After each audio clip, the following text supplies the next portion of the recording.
Hello and welcome to Froch on Fighting. My name is Carl Froch, aka the Cobra, former unified super middleweight world boxing champion and International Boxing Hall of Famer. Let's get straight into last night's fight. Fabio Wardley, Daniel Dubois, what a tear up. So Daniel Dubois becomes a two-time heavyweight world champion. He took the WBO title off Fabio Wardley, and can I just say, what a fucking tear up that was. Absolutely, just enjoyed it so much. As you can see, from round one right through to the stoppage in round 11. It was so watchable, so exciting. You just didn't know what was going to happen. Round one, Fabio Wardley comes out and throws an overhand right hand, lands top of the head, just sort of skimmed the top of Dubois' head, and he just flattened him, sat him down on the seat of his pants. Round one, that may have actually been a bit of an undoing of Fabio Wardley, because he got that shot and landed it. It seemed to be the only shot he then threw for the rest of the fight. He neglected his jab, neglected his head movement. It was reaching in. He was looking very crude in his attacks. But Daniel Dubois, fair play to him, climbed off the canvas, got himself back into it. Nice, stiff, solid jab. You know he can box a bit. He's quite technically. When you're looking at levels of who's the better boxer, you can see that Daniel Dubois is a more polished professional boxer. And Fabio Wardley is very raw, and he's got no experience or no pedigree really, as he comes from the white collar. But that didn't stop him from having a go and trying. Round three, he dropped him again, and I just thought, he can't take the power. I mean, I didn't like the way Daniel Dubois got clipped, then stepped back, and then decided to sort of didn't he, to go down on one knee. And he's done that before, and I thought, oh, this don't look good. But he got up, beat the 8 count, and carried on fighting. And then it was just a matter of Daniel Dubois then dictating the fight behind his solid jab. Very nice, solid, stiff jab. You see the jab land on the replays. Just snap the head back of Fabio Wardley, crunching jabs, and then stepping in with that right hand. Like I said earlier, Wardley was looking for that overhand right. He was looping it over the top. And when you throw the shot that's over the top and it loops round, you can't kind of change direction of the punch. What I mean by that is the old Lennox Lewis 1-2 down the pipe. If it's straight down the middle, if your opponent ducks or tries to duck the shot as it's coming, you can kind of adjust the angle of it and drop the punch down. But with that overhand right, unfortunately for Fabio Wardley, it was never going to land. Dubois just rolled under it or just slipped away from it every time. It was wasting so much energy, but it didn't stop it from being an unbelievable fight to watch. So by about round 6 or 7, Wardley's just missing. His face is getting damaged, he's getting jabbed, he's getting it with right hands. I mean, the action ebbed and flowed a little bit, but Daniel Dubois was in control. Although he got dropped in round 1 and dropped in round 3, he still looked like he was in control and still winning the fight. He was behind on the cards probably, because he suffered 2 10-8 rounds, round 1 and round 3. So he was probably behind on the cards. But Fabio Wardley neglected all of his little bit of boxing skill, what he's learned over the white collar and through the fights that he's been involved in. I mean, he's had a fantastic career. And I don't think this is the end of Fabio Wardley at all, but he showed that he's a bit naive and a bit green. Like I said, his attacks were very crude. I don't know what Ben Davison should have been telling him. Stop throwing that overhand right from out of range. It's like he's looking for the knockout punch. He's not even got his feet in range. So Daniel Dubois can just time him and then just counter him or walk him into a stiff jab. But I don't want to take anything away, because this is probably fight of the year contender. I mean, the Inoue fight last week was technical and a boxing purist fight, but this fight was it Hagler-Hearns in the heavyweight division? It was exciting, wasn't it? It was a great fight to watch. I watched it with a nice crowd of people, and it was like everybody was stood up. Nobody was sat down. Everybody was asking me questions. What about this? What about that? It was a proper watchable fight. Howard Foster, he's getting a little bit of criticism. Not for stopping the fight too early, for actually stopping the fight too late. Listen, Howard Foster gave Fabio Wardley every possible chance to stay in there. And Wardley's dangerous for 12 rounds. Don't forget, Wardley can punch from round 1 to round 12. He's a big puncher, as is Daniel Dubois. But Howard Foster gave him the chance. If anybody thinks that Wardley needed pulling out earlier, put that on Ben Davison, put that on his corner and his teamwork, because they've got a job to do as well, and they've got to protect the fighter. Wardley looked damaged. His right eye was closing. His nose was all split open. His face was covered in claret. He was getting hit with shots. I mean, the stoppage was brilliant, because Howard Foster saw that Dubois landed a right hand. Fabio Wardley turned away. He was looking out the ring. He wasn't looking at Dubois. He took his eyes off his opponent, and you've got to defend yourself at all times. So Howard Foster saw that and stepped in. I think it start around 11. So I thought it was a well-timed stoppage. If anyone's complaining saying it should have been stopped early, stick that on his corner, man. Fabio Wardley's got every chance of knocking his opponent out. right through to the last round, as we saw in round 1 and round 3. So he had to be given the chance, and Howard Foster gave him the chance. I thought the fight was great.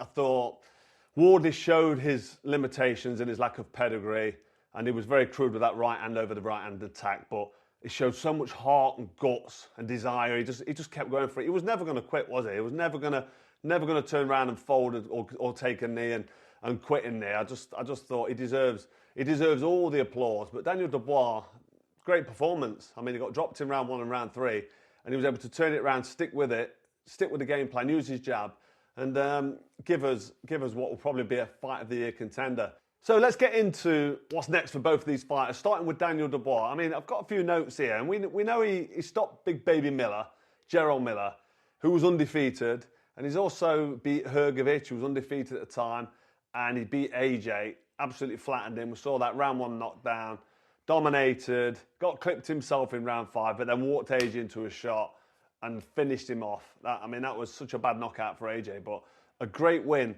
for Daniel Dubois.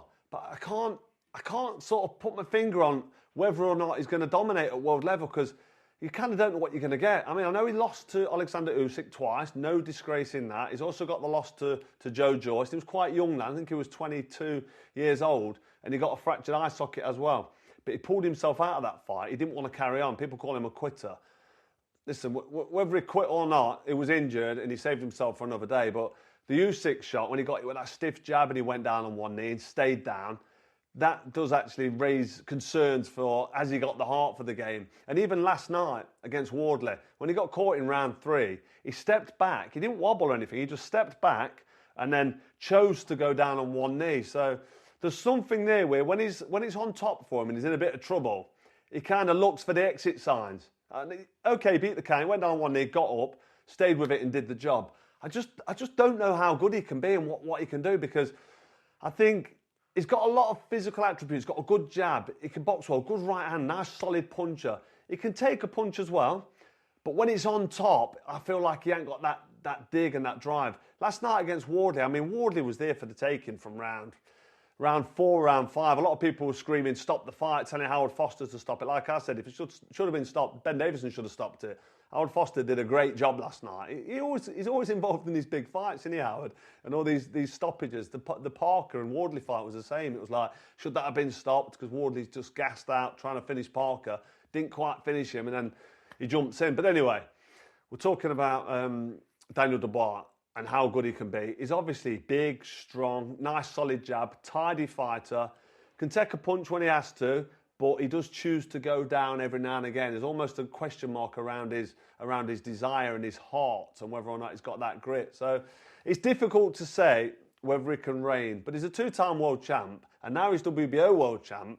He's got Moses Atama knocking on the door. Moses Atama is mandatory for the WBO, so maybe we'll find out something there. How good? We're going to find out something about Atama, because this will be the first time he'll be in with someone, if this fight gets made, first time he'll be in with someone who can actually punch really hard and is very tidy. Good tidy boxer, Daniel Dubois. Nice stiff jab, and he's got lots of experience now. He's been in with Usyk twice, don't forget. Battered AJ, and now he's just done that to Fabio Wardley. And let's not forget, Fabio Wardley was unbeaten, so that's a good win. I just don't know. I just don't know whether or not he's of the elite level, Daniel Dubois, but I'm sure we'll find out. But I've got to give him credit. Great win last night against Wardley. He's had a great career so far. There's just a few question marks for me that need answering. But if this Atama fight happens, it's one that I'm definitely going to look forward to. I mean, that's a big fight. So what next for Fabio Wardley? Can I first of all just say what a fantastic career and what he's achieved, to say where he's come from. We know he's come from the white-collar scene, no amateur pedigree really, just nothing at any level, and he's white-collar fighting, and he's jumping in the professional ring. Don't belong in a professional ring if he's doing white-collar fighting, and he's ended up becoming a WBO world champion. And let's have a look at his recent run. Frazer Clarke rematch after that first 12-rounder, which ended in a draw. Rematched him, got him in the first round. Frazer Clarke really did some damage on the side of his head, stopped him in round 1. That's a testament to the punching power. Then he was in with Justice Huni, and he was getting exposed against Huni. Huni was outboxing him. It was Alexander Usyk in him, wasn't he? He's tidy, nice, tidy fighter, good boxing fundamentals, will always beat someone who's kind of a raw novice and has not got the pedigree. And Huni was beating him, but he got splattered. He walked into a right hand and got flattened bad. I mean, that again, the power of Fabio Wardley. And then it's the Joseph Parker fight. And he was in the fight, boxing well. It was close. Parker's obviously passed his best, but then he forced a stoppage and got Parker out of there in the last couple of rounds. I think it was round 11 or round 12, but it was a late stoppage for Fabio Wardley. So every time he's been asked the question, it gives you the answer, and the power gets him out of trouble. But it's just weird as he go next for this. I mean, there's a rematch clause, and Frank Warren will probably want the rematch because that was a great fight. It was watchable. It was great television. Do I want to see Fabio Wardley in with Daniel Dubois again? I don't know. I don't know if I do. He took a lot of punishment. His face was covered in claret. His nose looked like it had broke and split open again. His right eye was closed. If he'd have shouted, "Adrian," at the end of that fight, that would have been the full Rocky moment, because that was a Rocky story fight. And he done so well, but he took too much punishment. And I think in a rematch with Daniel Dubois, I just think it'd be the same. I think Dubois would probably make it even easier work of it. He can change his tactics, Wardley. He can probably try and get behind the jab, move the head a little bit. Like I said earlier, the first round knockdown, that was his undoing, because then he's just looking for that silly overhand right that was never landing. He was throwing it from so far out of range at sometimes. I just thought, what are you doing? Then he ducks low and takes his eye off his opponent, turns away a little bit. It's just dangerous against the big puncher. I mean, fair play to Fabio Wardley. Heart and soul and courage and desire and toughness to stay in there. He's had a fantastic career. He's become a world champion. He's absolutely smashed it. But it's heavyweight boxing and it's dangerous. And there was a scene at the end where he's talking down to his mum, telling his mum he's all right and I'm fine, and he's having a little chat, and it gets your heart, doesn't it? You just think to yourself, he's in there with his face all battered up. He's talking to his mum, telling him he's all right. He's absolutely wore his heart on his sleeve and gone for it. He'd fight to the death, Fabio Wardley would. We talk about Daniel Dubois taking a knee and maybe quitting a little bit, which we have seen. It's not just criticising for the sake of criticising. Fabio Wardley would never do that. He would fight to the absolute death. He's just got it in him. He's got that warrior spirit, and I fucking love it. But we don't want to see him get hurt. We don't want to see him get knocked out bad and not recover from some kind of injury. So he needs to be careful now. This rematch is potentially very dangerous for him. Problem is, he's got someone like Ajit Kabiel hanging around. He was there at ringside. And I just think Kabiel will be too much for him. Just too much of a well-schooled fighter. He could punch as well, especially to the body. It's a tough one now where Fabio Wardley goes. I think what he needs to do is now he needs to go home and go to bed and have a rest. Get some rest and recovery. Spend some time with his family. Go and have a Sunday lunch with his mum. And just reflect on what a great career he's had so far. Count how much the old bunts he's made. He's smashed it. He's done so well. I'm such a fan of Fabio Wardley. Got so much praise and so much respect for him. But boxing's about levels. And at world level, does he belong up there? A rematch with Dubois, I'm not so sure. There's a few other fighters that he could look at. But for now, I think he just needs to take a good rest, a well-earned rest, and then come back and make the right decision. He's a smart lad. He's very articulate. He knows what he's doing. He knows his limitations as well now. He'll know where he is. So back to the drawing board, and hopefully he makes the right decision moving forward. But you let me know in the comments what you think Fabio Wardley should do next. I'll be interested to have a look through them. So elsewhere on the card, local boy, Echo Esserman. He's from Nottingham. Good fighter. Call him the Engine. I feel like the engine's just ticking over now, starting to fade a little bit. He's 37 years old, and last night he lost to Jack Rafferty. I mean, Jack Rafferty's unbeaten, ambitious, and he went in there and put on a good performance. He really did. He was quicker to the punch every time and a lot busier. But yeah, sad for Echo Esserman. It's a shame because he's got world title ambitions. British Commonwealth champion, he's WBO European. So he's sort of fringe world level. And with a loss like this at this stage of his career, you do have to question where he's going to go. But fair play to Jack Rafferty. All the best to Echo Esserman. And we'll just have to see what unfolds for them pair now moving forward. And also, upset of the year, David Morrell. He got his only loss was to David Benavides on points. So that's the sort of level he's performing at. And he was stopped by Zach Chelly last night. Morrell was winning every minute of the fight. He was going back to his corner really confident, a little bit nonchalant, walking back. He wasn't being out of order or anything, but he was confident winning the fight.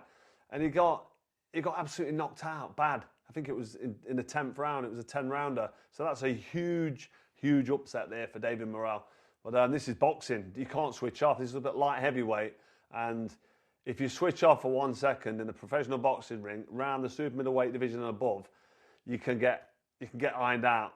One punch. And unfortunately for David Morrell, that's what happened to him last night.